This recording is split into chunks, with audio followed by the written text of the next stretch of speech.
When you copy an image from the internet, which is this one, and we also have a logo that we have copied from the internet.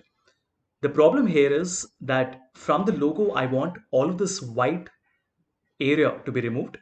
And from the original image, we don't want this background of TEDx. We just want to see the person. To do this, we will first click on, let's say, the Gulf Oil logo. Let's increase the size a little bit. On picture format, the first option is called remove background. And now immediately you notice that there is a magenta color. Now what this means is that whatever is in magenta color will be removed from the image. So if I click on keep changes, we're going to get an image like this. Now it's great because the white background has been removed, but it's clearly not what we wanted, right? Because it is also accidentally removing that name in the center. So let's undo that. Click back on remove background. And now there are two options that you get. One is mark areas to keep and the other is mark areas to remove. Now this means that I can decide what is the area that I want and decide what is the area that I want to remove. So we will first select mark areas to keep. Now we don't have to trace an area. So you literally don't have to select the entire area like this. PowerPoint is smarter than that. You simply have to draw a line like this, right? And it will automatically detect and understand that this is the area that you wanted. We will draw another line. And as you can see, it has selected only this Gulf Oil logo in the center. And when I click on keep changes, it only retains that Gulf Oil logo.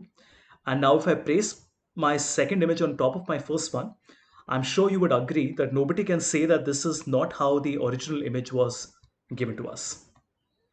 Let's do the same thing with the first image as well. We click on remove background. Now immediately you notice that most of the background is being removed correctly, but the challenge is that a part of the head and a part of his shirt is also being removed. So we say mark areas to keep, and we draw a line here, and we draw a line here as well.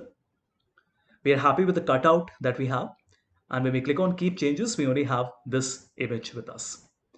Now remember, it has not converted the background into white, it has become transparent. What that means is that imagine there was one more image or an icon at the back.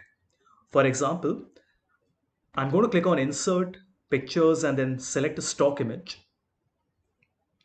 Could be anything. Let's just say we are choosing maybe a conference and I want to choose, let's say, something like this.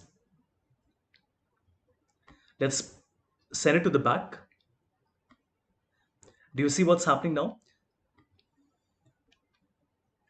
This is how your final PowerPoint slide will appear, where like a 3D effect, all the three images are layered one on top of the other, like this.